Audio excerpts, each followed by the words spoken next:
Hi everyone, my name is Christopher Bailey and I'm here today to give you a short presentation on acoustic failure in everyday buildings. This presentation examines how engineering decisions directly shape building performance, using a first floor apartment as a case study. The focus is on three failures: impact noise transmission, structural excitation from metal elements, and thermal inefficiency. These are not isolated defects. They are predictable outcomes of design choices. So the objective is to identify root causes and define what should change in engineering practice. The presentation covers building context, primary and secondary acoustic issues and their transmission mechanisms, energy performance, user and environmental impact, engineering failure, and corrective design actions. Move on to the building context.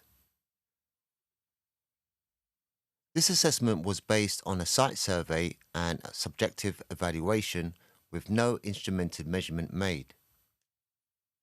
The apartment is located above a retail unit in a vertically and horizontally stacked residential arrangement.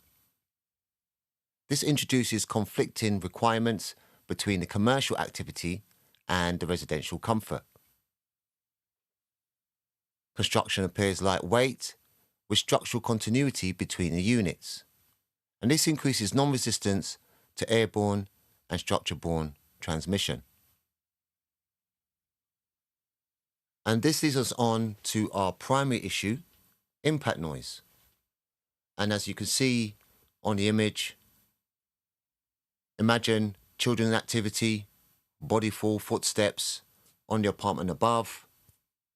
This impact noise transmits through the floor structure, which indicates insufficient impact insulation, mass and resilient separation.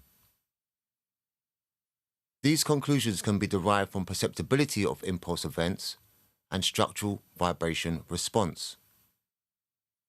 And the conditions indicate a likely exceedance of approved document E impact limits, so LNT W62 dB, typically assessed using methods defined in the BSCN ISO 140-7. And now we move on to our secondary issue, which is metal excitation and flanking. And as you can see in the images on the slide, the metal stair handles and the barriers, they introduce impulsive excitation acting as a radiator. So when struck, it produces a high Q resonant response. And this acts as an efficient vibration transmitter due to stiffness and low damping. The energy then couples into the building structure and propagates through the connected elements.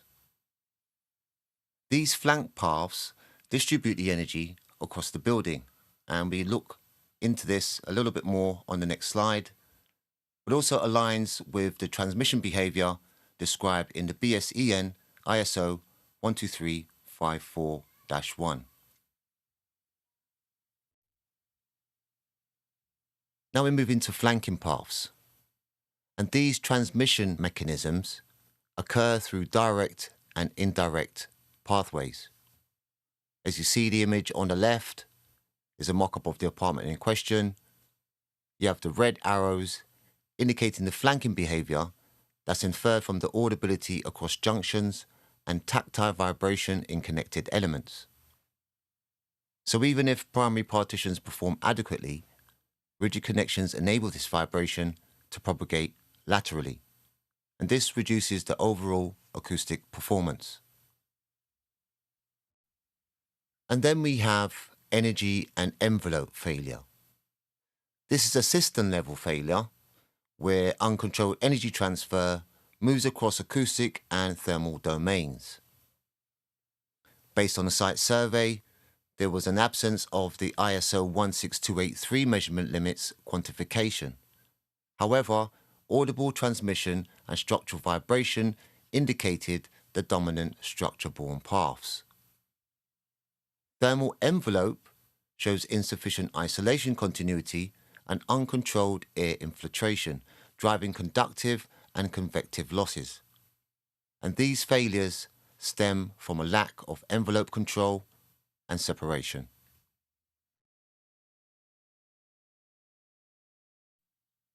So what are the impacts? These failures affect occupants. Continuous low-frequency noise reduces concentration and sleep quality. Impulsive sounds increase stress response and can affect cardiovascular health. Thermal instability reduces comfort, not to mention the increased energy demand, raising operational cost, grid strain, and environmental impact. The building fails to provide stable environmental conditions.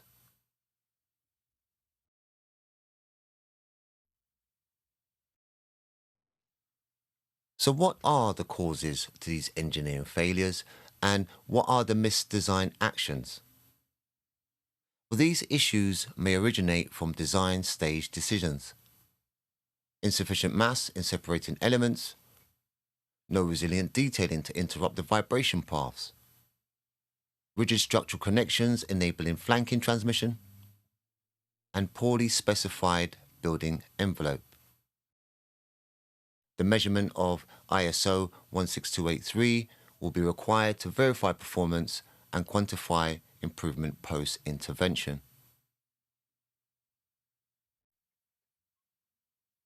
And that leads us on to what should we change? Well, corrective actions follow established engineering principles.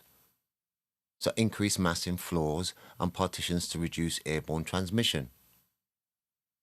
Introduce resilient layers to isolate structure-borne vibration. Decouple or damp metal elements to reduce excitation transfer.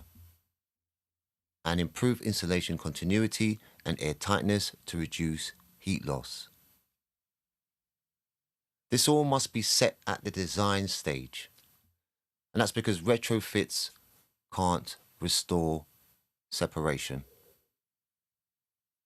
And that's the end of my presentation. Thank you for your time. I'm now open for any